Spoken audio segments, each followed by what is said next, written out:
سلام ستړي مشئ حقمل خان یم. هیله ده چې ټول به ښه وئ، روغ جوړ خوشحاله به وئ. درنو لیدونکو، نن غواړم درته درې داسې لارې چارې وښیم چې که تاسو هم نه غواړئ چې شتمن شئ، تاسو به شتمن کیږئ. نو هیله ده چې تر پایه له موږ سره عمل پاتې شئ. اوله طریقه ګورئ څنګه ده. تاسو کوشش وکړئ خپل کم مصرفونه مو هم په پام کې ونیسئ. یعنې مطلب تاسو مو خپل مصرفونه کنټرول کړئ. داسې نه چې تاسو بیخي هېڅ مصرف ونه کوئ، نه، مصرف وکړئ، په ځای یې وکړئ.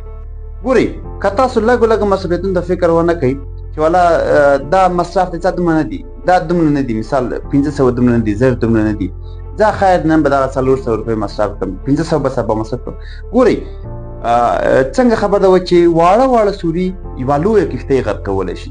که چیرې تاسو مو خپل لږ لږ مصرفونه کنټرول نه کړئ، نو تاسو به بیا خپله هیڅکله هم ونه توانېږئ چې شتمن شئ. یو.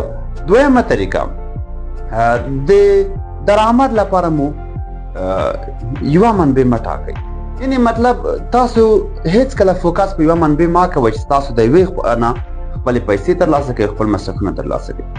نو ځکه دغه ژوند چې دی او د حالات چې دی او دغه هر څه چې دی، دا هیڅکله هم باوري نشي کېدلی او هیڅکله هم تاسو ته اطمینان نشي درکولی چې تر مرګه پورې به تاسو د عاید همدغه یوه طریقه تاسو ته کافي وي. نه، تاسو کوشش وکړئ چې د خپلو درآمد لپاره مو مختلفو طریقو نه استفاده وکړئ. مثال یوه منبع مه ورته ټاکئ، ځکه که چیرې تاسو په یوه منبع باندې فوکس کړی وي، نو سبا خدای مکړه که هغه منبع په تاسو بنده شي، تاسو بیا شتمن څه چې تاسو بې خرچه پاتې وئ. صحیح ده.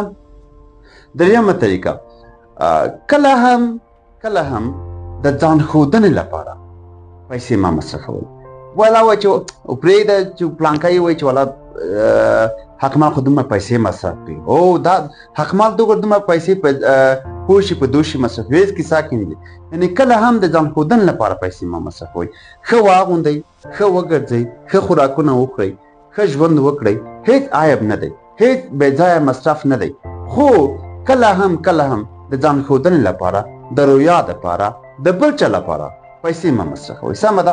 نو دغه درې طریقې تاسو په ژوند کې عملي کړئ چې تاسو کله هم بیا بې خرچه پاتې نه شئ.